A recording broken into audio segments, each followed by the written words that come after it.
कारी बयान फरमाते हैं, आला हजरत का कलम जब उठता है तो आला हजरत का कलम है, सामने रुखे मुस्तफा है, आला हजरत का कलम है, सामने दंदाने मुस्तफा है, आला हजरत का कलम है, सामने लभाए मुस्तफा है, आला हजरत का कलम है, सामने मुकद्दस सीना है, आला हजरत का कलम है, सामने मुकद्दस जो है हाथे हैं, आला हजरत का कलम है तो सामने नबी की मक्की जिंदगी है, आला हजरत का कलम है तो सामने नबी की मदनी जिंदगी है। आला हजरत का कलम जब चला है तो पूरी कायनात वालों को यह दर्स इबरत दे दिया और अपने ईमान और अपने अकीदे को पूरे हिंदुस्तान ही वालों को नहीं बल्कि आलम इस्लाम वालों को बता दिया। ऐ कौम के लोगों सुनो सुनो, नबी का आना मक्का की सरजमीन पर यही मीलाद है और मक्का से अर्श के ऊपर जाना रब से मुलाकात के लिए यही मैदान। सरकार आला हजरत इमाम अहमद रजा खान फाज़िले बरेलवी रज़ियल्लाहु ताला अन्हु आकाए करीम सल्लल्लाहु ताला अलैहि वसल्लम की मदह सराई करते हुए अर्ज करते हैं, या रसूल अल्लाह, नेमते बांटता जिस समत वो जीशान गया, नेमते बांटता जिस समत वो जीशान गया, साथ ही मुंशिए रहमत का कलम दान गया, साथ ही मुंशिए रहमत का कलम दान गया। या रसूल अल्लाह, तुम्हें जाना तुम्हें माना, न रखा गैर से कुछ काम, उन्हें जाना उन्हें माना, न रखा गैर से कुछ काम। लिल्लाहिल हम्द, मैं दुनिया से मुसलमान गया, लिल्लाहिल हम्द, मैं दुनिया से मुसलमान गया। जानो दिल होश के सब तो मदीने पहुंचे, तुम नहीं चलते रजा, सारा तो सामान गया। अल्लाह के बंदो, अल्लाह रब्बुल इज्जत ने कुरान में इरशाद फरमाया, मेरे नजदीक सबसे पसंदीदा जो दीन है वो मजहब इस्लाम है। हम और आप हजरात बैठे हैं आज मजहब इस्लाम के ताल्लुक से उलमाए किराम के ज़बानी, अइम्मे किराम के ज़बानी, हुफ़ाज़ाने किराम के ज़बानी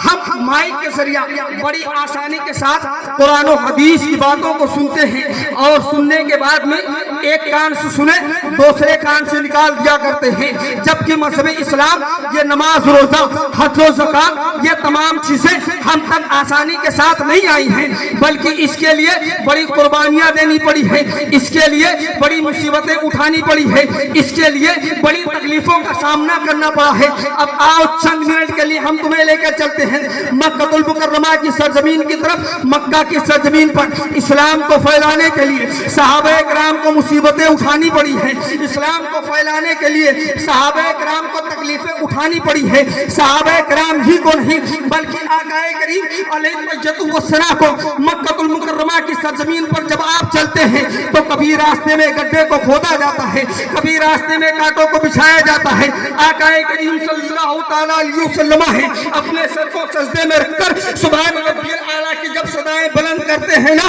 तो कभी गले में फंदे को डाला जाता है, कभी पुश्ते रसूलुल्लाह सल्लल्लाहु ताला अलैहि वसल्लम पर जो है ओझ को डाला जाता है। पैगंबर इस्लाम अलैहिस्सलाम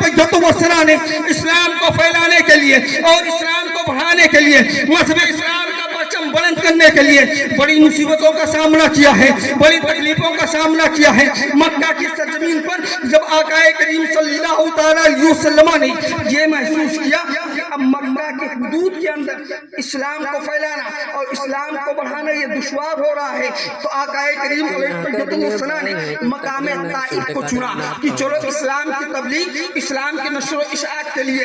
वो जो है ताइफ की सरजमीन पर चलते हैं। ताइफ को मेरे आका सल्लल्लाहु ताला अलैहि वसल्लम ने क्यों पसंद फरमाया? उसकी वजह ये थी कि वहाँ के लोग मालदार थे, इल्म थे और ताइफ में बहुत बड़ी मंडी थी, वहाँ पर लोग इकट्ठा होते थे। अगर पैगंबर इस्लाम सल्लल्लाहु ताला अलैहि वसल्लम तशरीफ ले गए और ले जाने के बाद में आकाए करीम सल्लल्लाहु अलैहि वसल्लम ने जब दीन की इशाअत की तो लोगों ने आकाए करीम सल्लल्लाहु ताला अलैहि वसल्लम के ताल्लुक से नाज़ेबा कलिमात को बयान फरमाया। पैगंबर इस्लाम सल्लल्लाहु ताला अलैहि वसल्लम جب وہاں سے آپ تشریف لانے لگے ماحول یہ ہوا، میرے سرکار نے یہ دیکھا کہ 3 سگے بھائی رہتے ہیں، جن میں ایک کا نام عبداللہ ہے، دوسرے کا نام مسعود، تیسرے کا نام حبیب ہے۔ میرے مصطفیٰ صلی اللہ تعالیٰ علیہ وسلم جب ان کے گھر کے قریب گئے اور سرکار نے ارشاد فرمایا تھا کہ میں محمد ابن عبداللہ اللہ کا آخری نبی بن کر تشریف لایا ہوں، لہذا قولوا لا الہ الا اللہ، تم پڑھ لو فلاح پا جاؤ گے۔ تو جانتے ہو ان لوگوں نے کیا کہا تھا؟ اے محمد ابن عبداللہ، اگر اللہ کو نبی بنا کر دنیا میں مبعوث کرنا ہی مقصود تھا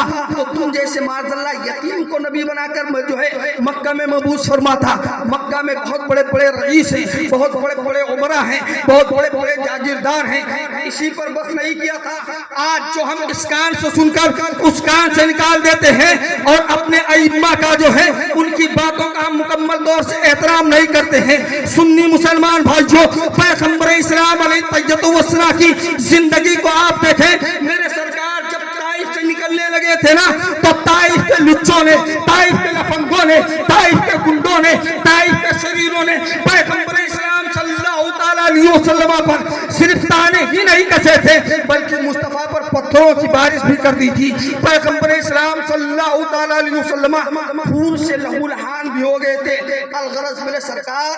طائف سے مکہ تشریف لائے اور لانے کے بعد میں اسلام کو پھیلایا، اسلام کو بڑھایا۔ اللہ رب العزت ان چند باتوں کو اپنی بارگاہ میں قبول فرمائے۔